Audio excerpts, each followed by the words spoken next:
नमस्कार, खबर सूत्र में आपका स्वागत है। मैं हूं आपके साथ योगिता वाधवानी। आइए चलते हैं खबरों की ओर। सीएम डॉक्टर मोहन यादव खरगोन पहुंचे। खरगोन बड़वानी संसदीय सीट के बीजेपी प्रत्याशी गजेंद्र सिंह पटेल के साथ नामांकन पर्चा दाखिल किया। इसके बाद जवाहर मार्ग पर उन्होंने सभा को संबोधित किया। सीएम ने विपक्ष पर निशाना साधते हुए कहा, उन्हें रोज एक ही व्यक्ति दिखता है और कोई नहीं मिलता। वह नरेंद्र मोदी को पानी पीकर रोज गाली देते हैं। सोनिया गांधी इसलिए गाली देती है कि राहुल को पीएम नहीं बनने दे रहे हैं। इसका हम क्या करें भाई, हम अपने परिवार से बाहर नहीं आ रही हैं। उनको अपने राहुल व प्रियंका के अलावा कुछ दिखता नहीं है। लालू यादव इसलिए गाली देते हैं कि उनके तेजस्वी को नहीं बनने दे रहे हैं। ममता इसलिए गाली देती है कि भतीजे को आगे नहीं आने दे रहे हैं। पूरा खानदान अपने खानदान को आगे बढ़ाने में लगा हुआ है, लेकिन नरेंद्र मोदी कहते हैं कि देश के 142 करोड़ मेरा पूरा खानदान है, ये मेरा परिवार के लोग हैं। सीएम यादव ने आगे कहा कि अब भगवा कलर क्या मालूम, भगवा से उन्हें क्या आपत्ति है, इनकी क्या दुश्मनी है। हमने किसी रंग से नफरत नहीं की है, लेकिन उनके मन में तो पता नहीं क्या चश्मे से जुड़ा हुआ है। दूरदर्शन वालों ने अपने प्रतीक चिन्ह में भगवा क्या ले लिया। भगवा की छाती पीट रहे हैं, उनकी छाती पर सांप लौट रहे हैं। वहीं मध्य प्रदेश में नरेंद्र मोदी की जबलपुर, हरदा और भोपाल में सभा रोड शो होने के कारण हुए जल्दबाजी में थे। करीब 11 बजे सीएम यादव खरगोन पहुंचे। उन्होंने प्रत्याशी गजेंद्र पटेल के साथ नामांकन जमा किया, उसके बाद सभा पहुंचे थे। सभा के बाद रोड शो में वे श्री कृष्ण टॉकीज से तहसील क्षेत्र तक कुछ देर में ही शामिल हुए।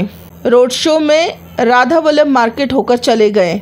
खबर सूत्र के लिए मध्य प्रदेश खरगोन से रवि बछानी की रिपोर्ट।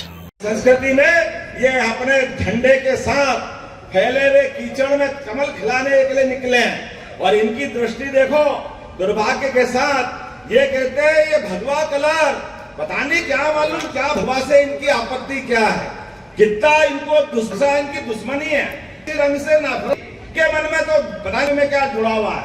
अरे वालों ने अपने उस प्रतीक चिन्ह में भगवा क्या, हाय भगवा, हाय भगवा, इनकी छड़ी पे सांप लौट रहा, सांप पर सूझ नहीं पड़ रही क्या हो रहा है आपके अपने बीच। अरे हमारे तो हर देवस्थान पर अगर झंडा लगता है तो काय का लगता है, जरा बोल के बता रहा काय का लगता है। कोई घर परिवार छोड़ता है तो संन्यास धर्म धारण करता है, तो वो क्या कलर का कपड़े बनते हैं उनके, कौन से कपड़े पहनते हैं।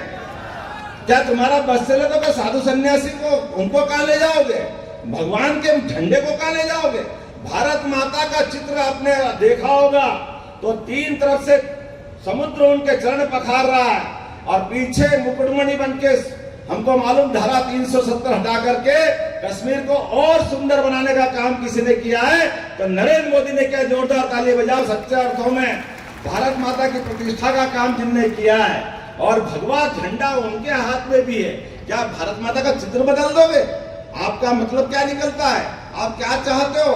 और तो और मैंने कहा कि हमारे देश के प्रधानमंत्री ने जो संकल्प लिया कि अपनी सारी संपत्ति देश के लिए दे करके जिस ढंग से आगे बढ़े, हमारे लिए तो गौरव की बात है। और उन्होंने कहा कि कांग्रेस घोषणा पत्र लाती है, तो घोषणा पत्र में क्या कहती है, जो मनमोहन सिंह अपनी सरकार में कहते थे, 2003 से 2013 सरकार मनमोहन सिंह की थी और असली अर्थों में सोनिया गांधी जी के पास पावर थी, जिसमें उन्होंने कहा यूपीए की गवर्नमेंट पहली बार प्रधानमंत्री के ऊपर एक नया दल बनाया था जो यहां से यूपीए सरकार चलाती थी, लागू मनमोहन सिंह करते थे। और मनमोहन सिंह ने कहा था इस देश के सभी संसाधनों के ऊपर पहला अधिकार मुस्लिम समाज का रहेगा। अरे बाप रे, तुम्हारे को थोड़ी शर्म आ रही कि नहीं आ रही? और अभी फिर घोषणा पत्र ला रहे हो, उस घोषणा पत्र में भी वही बात कह रहे हो कि हम इस भारत के अंदर चुनाव जीतेंगे, कांग्रेस चुनाव जीतेगी। तो कांग्रेस सर्वे कराएगी, जिनके पास ज्यादा संपत्ति है, जिनके पास ज्यादा मकान है, जिनके पास ज्यादा सोना है, उनसे छीन करके जिनके पास नहीं है उनको दे देंगे। मतलब किसको दे दोगे? पहला हक किसने बताया था, किसका बताया था? हमने बोला क्या? कौन बोल रहे हैं? आप ही के प्रधानमंत्री बोल रहे थे, आज भी है मनमोहन सिंह जी। आपकी इसको सरकार सोनिया गांधी की थी और जैसे ही हमने इनका घोषणा पत्र बताना चालू किया, हाय रे हाय रे हाय रे, छाती ठोक के के सामने आप हिंदू मुसलमान क्यों कर रहे हो? आप हिंदू मुसलमान, अरे हम कर रहे भाई, तुमने तो घोषणा पत्र प्रस्तुत किया, तुमको कांच बता रहे हैं, कांच के सामने खड़े होकर के किसी का एक बटन टूटा नहीं हो तो कोई कांच लगाता है क्या? किसी के माथे के बाल ढंग से नहीं तो कांच करता है क्या? अरे जो तुम होते वही कांच बताता है, और कोई करता है क्या?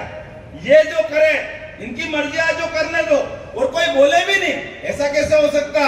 ये लोकतंत्र के अंदर जनता सब जानती है, तुम्हारी मर्जी है, जो करते रहो, हम तो भगवान कृष्ण को मानने वाले, बोलो गोपाल कृष्ण भगवान की